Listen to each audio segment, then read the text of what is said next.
Hello, once again welcome back to my channel. In today's video we'll be discussing about inserting images in HTML. How to insert images in HTML.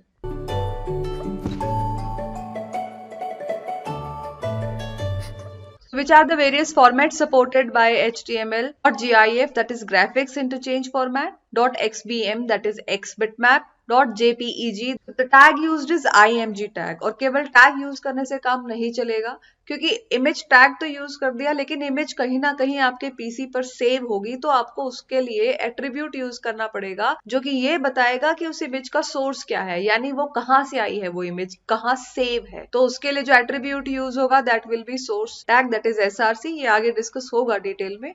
And by default इसकी alignment कैसी होगी? Inline alignment. किस तरीके का element है ये? Empty element. आपको याद होगा दो तरीके के एलिमेंट होते हैं, empty and container. Empty element में क्लोजिंग की जरूरत नहीं होती, इसमें कोई एंडिंग टैग नहीं होता, और कंटेनर में दोनों होते हैं, opening as well as closing tags.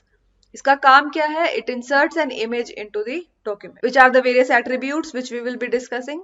Source, alternate, align, width and height. सबसे पहले source attribute, that is SRC. इसका क्या काम है? It specifies the image source, यानी ये इमेज के बारे में बताता है कि आपकी इमेज आपके पीसी में कहाँ सेव है या वो इंटरनेट पर कहाँ अवेलेबल है। आपको उसका लिंक प्रोवाइड करना होगा, आपको उसका पाथ प्रोवाइड करना होगा। So of course the value will be its URL, that is path. आपको यूआरएल की फुल फॉर्म पता ही होगी, it is uniform resource locator. Syntax यानी रूल।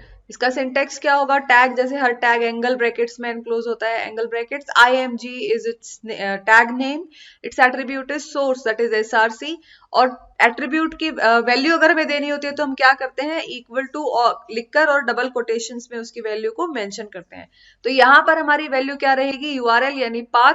तो वो कौन सी, वो इमेज कौन सी ड्राइव में सेव है और कौन से फोल्डर में सेव है और उसका नाम क्या है, ये सब मेंशन करते हैं। तो मान लीजिए हमारी इमेज सी ड्राइव में रोज नाम की इमेज सेव थी, तो उसको कैसे लिखेंगे? c:/rose.gif, जो कि इमेज का नाम। Next is alt attribute, that is alternative attribute. So ये इसका क्या काम है? It shows the alternative text. So alternative text is shown if image display is not possible और डिसेबल्ड बाय द यूजर, यानी किसी भी वजह से अगर आपकी इमेज दिखाई नहीं देगी ब्राउजर पर तो उसकी जगह कुछ ऑल्टरनेटिव टेक्स्ट विजिबल होगा जिससे यूजर को थोड़ा ये आइडिया लग जाएगा कि इमेज जो डिस्प्ले नहीं हो रही है वो किस चीज की इमेज है।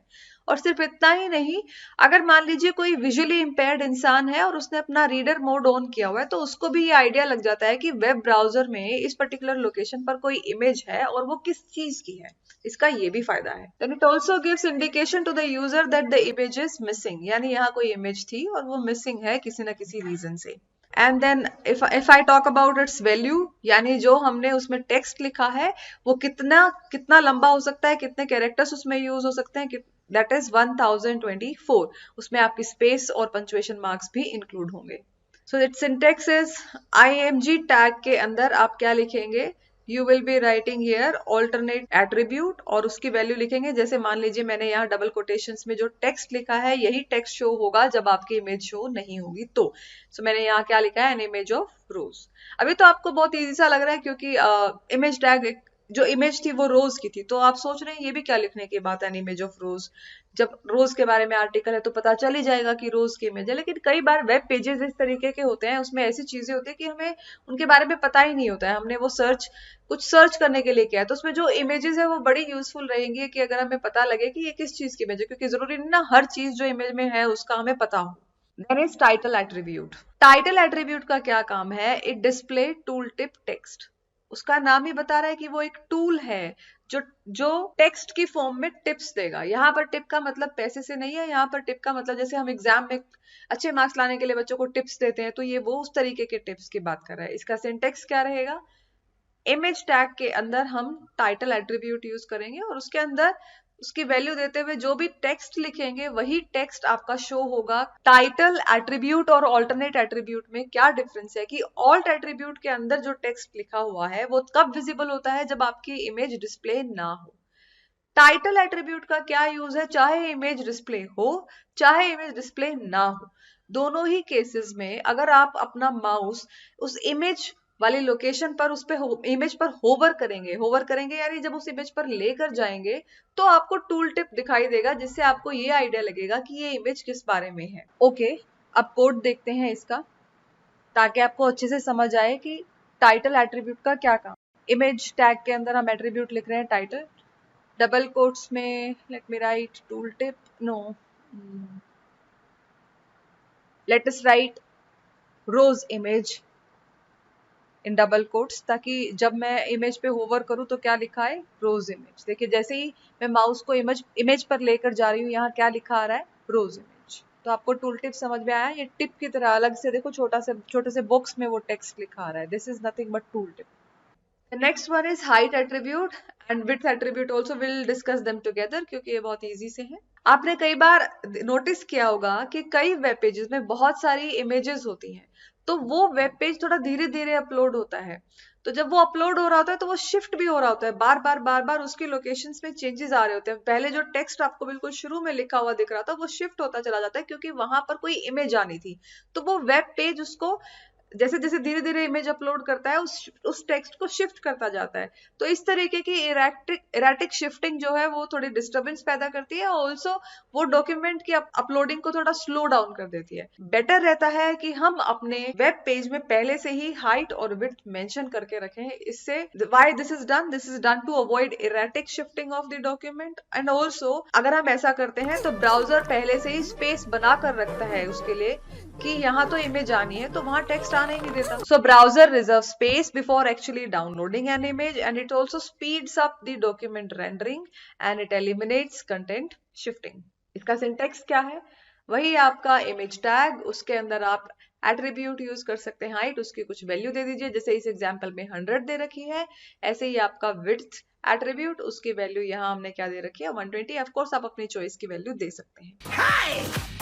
Next one is align attribute. By default आपने बिल्कुल स्टार्टिंग में देखा था, बाय डिफॉल्ट उसकी अलाइनमेंट कैसी होती है, इनलाइन। अब हम इनको देखेंगे कि इनलाइन से क्या मतलब है, और जितने भी ये बाकी 5 अलाइनमेंट्स पॉसिबल हैं जो, और इनका क्या मतलब है। जो 5 और अलाइनमेंट्स पॉसिबल हैं, they are left, right, top, bottom and middle. इन सबको हम साथ के साथ आउटपुट के साथ देखते चलेंगे। First one is inline alignment. अब देखिए इसका कोड देखिए, ये हमने वैल्यूज दे दी हैं। अब देखिए ये हमारा डिफॉल्ट अलाइनमेंट है, ये इंटरनेट एक्सप्लोरर पर इसका स्क्रीनशॉट हमने ले लिया है। अब इसमें नोटिस कीजिए क्या हो रहा है, इसमें जो आपका लिखे हुए शब्द है जिसको हम क्या बोलते हैं, टेक्स्ट, आपका जो टेक्स्ट है और आपकी जो इमेज है उन दोनों का बॉटम जो है वो इन लाइन है, एक ही लाइन में है, मैच कर रहा है। ये हो गया आपका इनलाइन अलाइनमेंट। यही सेम इनलाइन अलाइनमेंट हमने किसमें प्रैक्टिस करके देखा, गूगल क्रोम में, यानी दूसरे ब्राउजर में। आप चाहे तो मोजिला फायरफॉक्स पर इसको करके देख सकते हैं। जब भी आप कुछ ऐसा सीख रहे हैं तो हमेशा साथ के साथ प्रैक्टिस करते रहिए, क्योंकि जब आप इस तरीके के एक्सपेरिमेंटेशन करते हैं तो आपकी लर्निंग बेहतर हो जाती है। Then is top alignment. Top alignment में क्या हो रहा है, the image is aligned with the top edge of the tallest item in the current line. और अगर टॉलेस्ट आइटम का यहाँ क्या मतलब है कि जरूरी नहीं कि जो आपका वेब पेज है उसमें ये एक ही इमेज हो जिसको आपने टॉप अलाइन किया है, आपके पास और भी इमेजेस या कोई और ऑब्जेक्ट टेबल वगैरह इस तरीके की चीजें हो सकती हैं, तो उनमें जो सबसे टॉलेस्ट आइटम होगा उसके अकॉर्डिंग उसकी अलाइनमेंट होगी। और अगर उसमें कोई और इमेज नहीं है, if there are no image in the current line, then the top of the image is aligned with the top of the text. अगर ऐसा है तो इमेज किसके साथ अलाइन कर जाएगी, टॉप ऑफ द टेक्स्ट के साथ। लेट्स सी, तो ये आपका लिखा हुआ टेक्स्ट है, इसमें जो टॉप मोस्ट अल्फाबेट है वो ये है, तो जो आपकी इमेज है वो भी इन्हीं के साथ अलाइन कर जाएगी। इमेज का जो टॉप है वो इन अक्षरों के साथ अलाइनमेंट में आ जाएगा। जैसे आपने पिछली बार ध्यान हो तो आपने क्या देखा था, इनलाइन के केस में बॉटम के साथ अलाइन कर रही थी, टॉप में वो आपके अक्षरों के टॉप के साथ अलाइन कर रही है। ये सेम है आपका गूगल क्रोम में भी ऐसा ही आउटपुट शो हो रहा है। Then is middle alignment. Middle alignment HTML की खूबी ही ये है, उसका नाम ही सब कुछ दर्शाता है। मिडल मीन्स बीच में। तो यहाँ पर देखिए ये आपका टेक्स्ट है और ये आपकी इमेज है। आप देख रहे होंगे कि इमेज बिल्कुल मिडल में है, इसका ये हाफ तो टेक्स्ट के ऊपर है और हाफ टेक्स्ट के नीचे है। सेम आउटपुट आपको गूगल क्रोम में भी देखने को मिलेगा। देन इज मिडिल अलाइनमेंट ही है, लेकिन इसमें हमने क्या किया, एक और इमेज डाल के देख ली, ये देखने के लिए कि क्या ये इस इमेज के मिडल में आएगी, बट ऐसा नहीं हुआ, ये अभी भी टेक्स्ट के साथ ही अलाइन कर रही है, ये टेक्स्ट के हाफ ऊपर और हाफ नीचे ही शो हो रही है। Then next one is bottom alignment. इसमें क्या होगा, आपके टेक्स्ट के बॉटम के साथ मैच करेगी, या यूं कह लीजिए जो भी दूसरे और आइटम्स हैं उनके बॉटम के साथ ही मैच करेगी। लेफ्ट अलाइनमेंट, इस केस में क्या हो रहा है, इमेज आपकी लेफ्ट में शो हो रही है और राइट अलाइनमेंट में आपकी इमेज राइट में शो हो रही है। Same is the case for Google Chrome also. Then is ये भी राइट अलाइनमेंट थी, लेकिन इसमें दो इमेजेस यूज कर रहे थे। अब मैं बिना इमेजेस को देखना चाह रही थी, तो उसका आउटपुट कैसा शो हो रहा है, इस तरीके से आपकी image right hand side show हो रही है। ओके, हम साथ साथ कोडिंग भी देखते चलेंगे। IMG टैग यूज किया, उसके साथ SRC यानी सोर्स एट्रीब्यूट यूज किया, अपनी इमेज का नाम दिया डबल कोटेशंस के अंदर। इस केस में अपनी इमेज का नाम क्या है, roses.png। आप कोई भी इमेज ले सकते हैं जो भी आपके पीसी में या जिस चीज की भी आपको requirement. Let's go live, output देखिए राइट हैंड साइड में। ओके, इसे मैक्सिमाइज करते हैं ताकि हमें आउटपुट अच्छे से दिखाई दे। ये देखिए किस तरीके से टेक्स्ट के बाद आपको इमेज शो हो रही है इनलाइन के केस में। ये इमेज कुछ ज्यादा ही बड़ी थी, इसकी डायमेंशन सेट कर लेते हैं, हाइट और विड्थ। हमने मान लीजिए दोनों 100 ले रही, अच्छी नहीं लग रही, तो let me change width to 200। Okay, now see the effect. अब आपको ये भी समझ आ रहा होगा कि इनलाइन इमेज कैसी शो हो रही है, वो आपके टेक्स्ट के साथ अलाइंड है। टेक्स्ट के बॉटम के साथ आपकी इमेज की बॉटम लाइन जो है वो एक लाइन में है। ओके, अब एक और एट्रीब्यूट ले लेते हैं, अलाइन एट्रीब्यूट। अलाइन की वैल्यू टॉप सेट की और आउटपुट देखा, इसे मैक्सिमाइज करते हैं। सी, अब जो है इमेज अलाइंड है आपके टेक्स्ट के साथ, इमेज का टॉप और टेक्स्ट का टॉप एक लाइन में है। चलो अलाइन की वैल्यू चेंज करते हैं, इसे करते हैं मिडल। अब आउटपुट देखिए, इमेज हाफ ऊपर दिखाई दे रही है और हाफ नीचे दिखाई दे रही है। अब एक और एक्सपेरिमेंट करते हैं कि दो इमेजेस ले लेते हैं।